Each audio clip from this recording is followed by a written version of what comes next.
আসসালামু আলাইকুম। জামাতে ইসলামের আমির ডাক্তার শফিকুর রহমান বিদ্যমান রাজনৈতিক প্রেক্ষাপটে একটি বক্তব্য দিয়ে রাজনৈতিক অভিভাবকের দায়িত্ব পালন করলেন। খেয়াল করেছেন গত কয়েকদিন যে রাজনৈতিক অস্থিরতা, তার মধ্যে কিন্তু জামাত ইসলামী চুপচাপ আছে। তারা পরিস্থিতি পর্যবেক্ষণ করেছে এবং ডাক্তার শফিকুর রহমান জামাতের আমির একটি বক্তব্য দিয়ে দলের অবস্থান, নিজের অবস্থান পরিষ্কার করেছেন। সব দলের উদ্দেশ্যে একটি তিনি বার্তা দিয়েছেন। বৃহস্পতিবার নিজের ভেরিফাইড ফেসবুক পেজে দেওয়া এক পোস্টে এই বার্তা দেন। পোস্টে জামাতের আমির বলেন, ফ্যাসিবাদ বিরোধী সব পক্ষকে মান, অভিমান এবং ক্ষোভ একদিকে রেখে জাতীয় স্বার্থে দূরদর্শী এবং দায়িত্বশীল ভূমিকা পালনের জন্য আন্তরিকভাবে অনুরোধ জানাই। যার যার অবস্থান থেকে সর্বোচ্চ দায়িত্বশীল ভূমিকা পালন করি। তিনি আরো বলেন, আল্লাহ তাআলা এই জাতিকে সাহায্য করুন এবং সব ধরনের ক্ষতির হাত থেকে রক্ষা করুন, আমিন।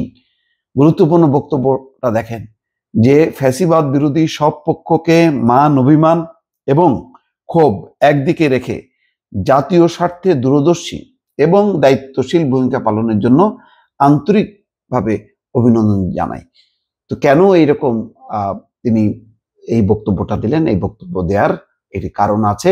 বর্তমানে যে পরিস্থিতি, তাতে বিএনপি এবং এনসিপির মধ্যে একটা ছায়া যুদ্ধ চলছে। অথচ বাস্তবতা হলো এই যে 9 মাস আগে জুলাই, আগস্ট এবং তার পরবর্তী সময় একটা চমৎকার ঐক্যবদ্ধ আন্দোলনের মধ্য দিয়ে শেখ হাসিনার যে ফ্যাসিবাদী সরকার বা শাসন, তার পতন ঘটানো হয়েছে।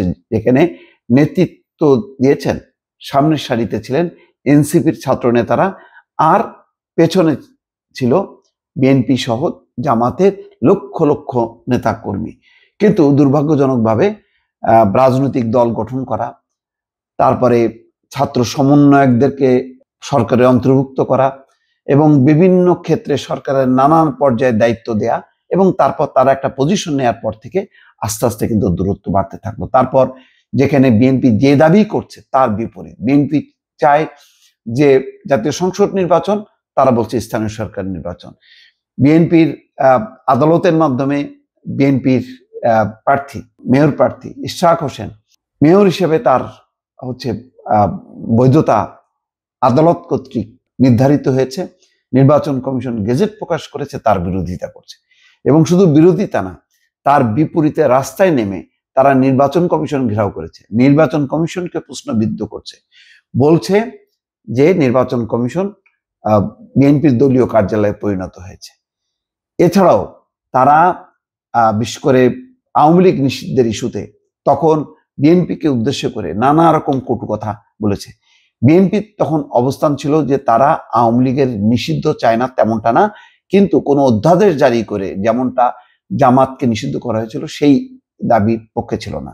তারা চেয়েছিল যে আইনগতভাবে যাতে হয় এবং এমন কোনো পদক্ষেপ না নেওয়া হয় যাতে এটা দেশে বিদেশে সমালোচনা হয়। ইতিমধ্যে অ্যামনেস্টি ইন্টারন্যাশনাল বক্তব্য দিয়েছে।